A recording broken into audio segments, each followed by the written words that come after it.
Hello everyone, this is Marine for Learn Fun, and I am back today with a new super cute and extra busy little scene showcasing the lovely mice from It's a Bird. If you've been following me and my projects for a while, you know that I like to take the mouse family on adventures, and this new set definitely calls for jungle, tropical, savanna scenes, which are my favorite scenes to create. And on this modified shutter card, the mouse family meets with the largest creatures that ever lived on this planet. So to make this card, we need It's a Bird and Heart Tree for the birds, mice and one of the small greetings, the cute and friendly dinosaurs, volcano, paw print and a greeting from Rawsome, the trees, rocks, flowers and grass from the Kangarific add-on, a speech bubble from all the speech bubbles. We have the shutter card die set, the second largest stitched scalloped circle frame die,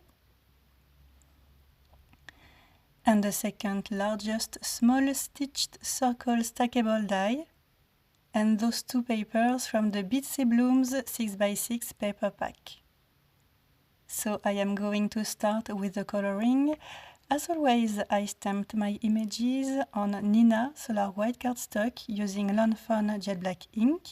I used the coordinating dies to cut them all, and I am going to color everything with my Ohuhu markers and my graphite brush markers.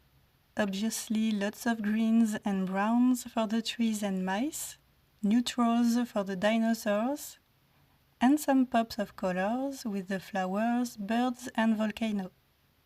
My first idea for this card was to use a slimline panel. When I make a busy scene, that's usually the size I am going for. But I needed even more space to fit all the trees and the dinosaurs that are pretty big. So that's why I went for a shutter card, which is wide and tall enough to take all my images and allow me to create the scene I had in mind.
So the coloring is done. I added highlights and details to the images using a white gel pen, and I am going to set them aside while we create the landscape. I cut my shutter panel out of Strathmore Bristol smooth cardstock, and as you can see, I've already made a few pencil marks on the edges to help me divide the panel in different sections. And since I don't need the tabs at the top and at the bottom, I am just going to trim them off. I placed the panel on my grip mat to keep it still, and I am going to create a grass border along the bottom edge of my panel. I am using the Slimline Grassy stencil, and for this grass border I am going for a dark green using mowed lawn and rustic wilderness oxidings. As always, I am applying the light shade first. Next, I am adding the darker shade, and then I am mixing the colors with my light blending tool.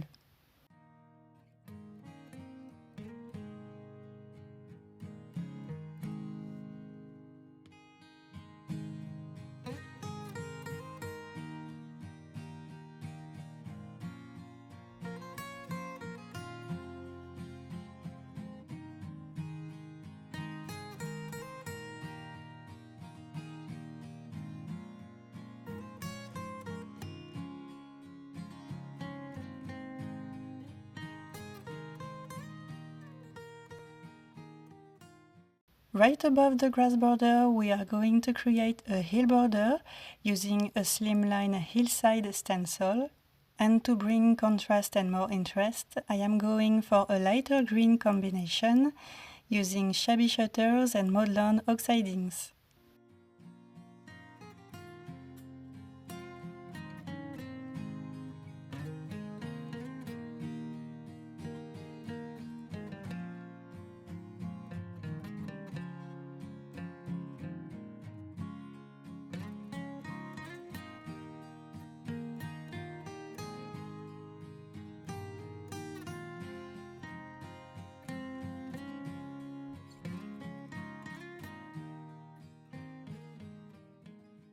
Now we need something different to kind of break all this green. So how about a sand or dirt border? I am using a Slimline hillside stencil again with antique linen and vintage photo oxidings to create that dusty border.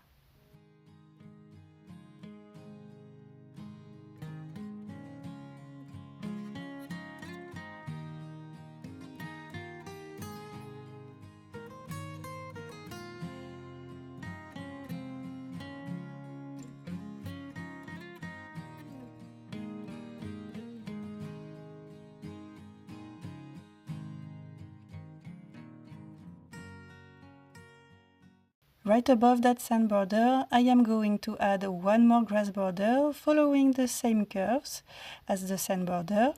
And to call the bottom grass border to mind, I am using mowed lawn and rustic wilderness oxidings again to color this last border.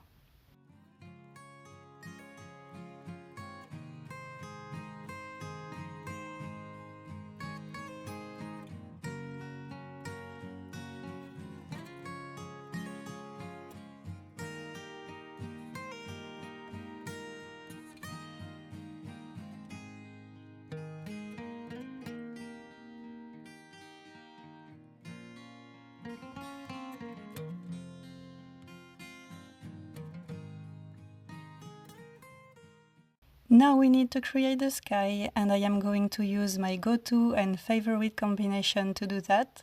I am using a Slimline cloudy stencil along with salvaged patina and peacock feathers oxidings.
So now that I am done with all the inking, I am just going to add white ink splatters all over the panel. This will bring brightness and contrast. And then I will set my panel aside to dry. And thanks to the editing, my panel is already dry. So I am going to fold each flap on both sides. I am using my bone folder to press really well on the paper. And I am making sure that both flaps are lined up. So for the front of the card, I cut those two Bitsy Blooms panels using the shutter card main die. I also created another landscape on a circle panel. And I cut a light brown wood grain circle frame to go on the circle. So first thing first, let's attach those Bitsy Blooms panels using liquid glue.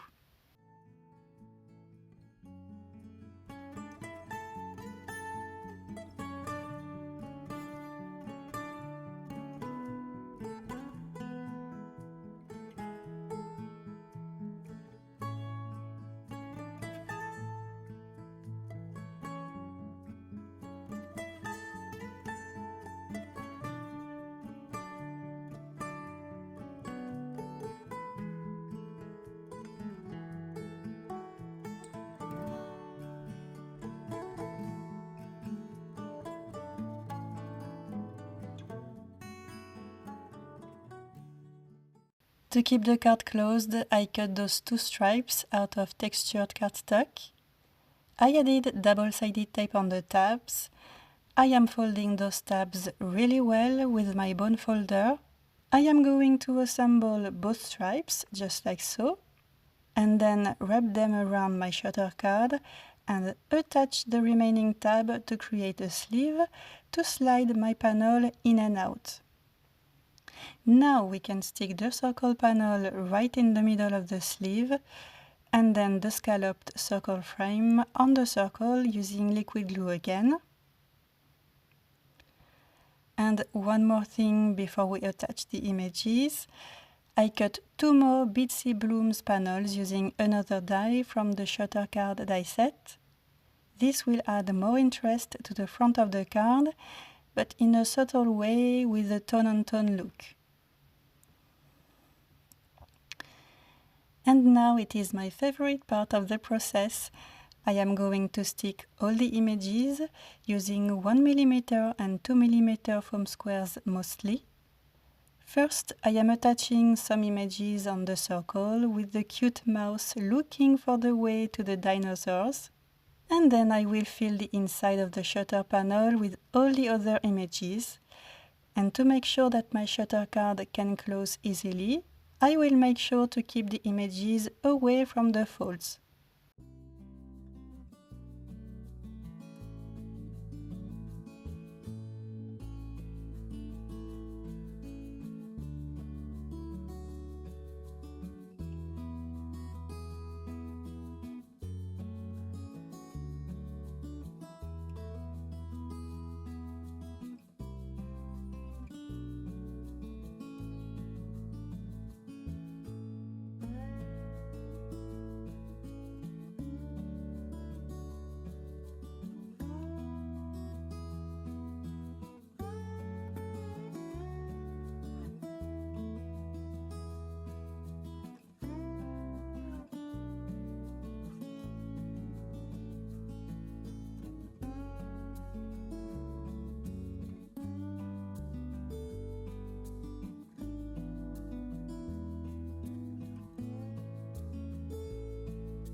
And that's it, we are done and I love it so much.